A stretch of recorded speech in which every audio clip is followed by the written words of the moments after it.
Hello friends, welcome to my YouTube channel Kricha fun. एक किसान था। एक बार एक किसान की घड़ी खो गई। वैसे तो घड़ी कीमती नहीं थी, पर किसान उससे भावनात्मक रूप से जुड़ा हुआ था और किसी भी तरह उसे वापस पाना चाहता था। उसने खुद भी घड़ी खोजने का बहुत प्रयास किया। कभी कमरे में खोजता, तो कभी बाड़े में खोजता, तो कभी अनाज के ढेर में। तमाम कोशिशों के बाद भी घड़ी नहीं मिली। उसने निश्चय किया कि वह इस काम में बच्चों की मदद लेगा और उसने अब बच्चों को आवाज़ लगाई।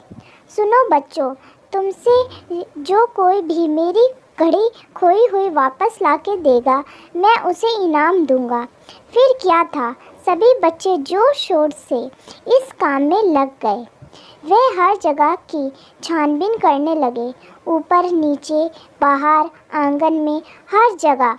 पर घंटों बीत जाने के बाद भी घड़ी नहीं मिली। अब लगभग सभी बच्चे हार मान चुके थे और किसान को भी यही लग रहा था कि घड़ी नहीं मिलेगी।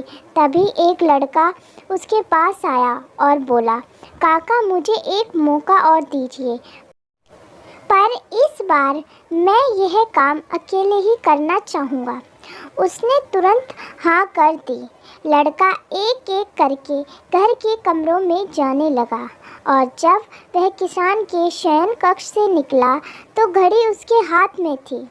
किसान ने घड़ी देखकर प्रसन्नता जाहिर की और हैरानी से पूछा, बेटा कहाँ थी ये घड़ी, और जहाँ हम सभी असफल हो गए तुमने इसे कैसे ढूंढ निकाला? लड़का बोला, काका मैंने कुछ नहीं किया, बस मैं कमरे में गया और चुपचाप बैठ गया और घड़ी की आवाज़ पर ध्यान केंद्रित करने लगा। कमरे में शांति होने के कारण मुझे घड़ी की टिक टिक सुनाई दे गई, जिससे मैंने उसकी दिशा का अंदाज़ा लगा लिया और अलमारी के पीछे गिरी यह घड़ी खोज निकाली। जिस तरह कमरे की शांति घड़ी ढूंढने में मददगार साबित हुई, उसी प्रकार मन की शांति हमें ज़िंदगी की ज़रूरी चीज़ें समझने में मददगार होती हैं।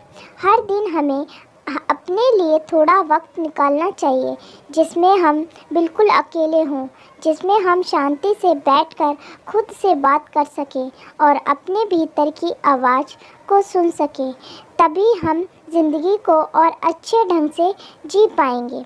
अगर दोस्तों आपको ये कहानी अच्छी लगी हो तो कमेंट करना ना भूलें और आपका बहुत बहुत धन्यवाद हमारी कहानी सुनने के लिए। और हमारे चैनल को लाइक करें, सब्सक्राइब करें एंड शेयर करें। फिर मिलते हैं आपको नई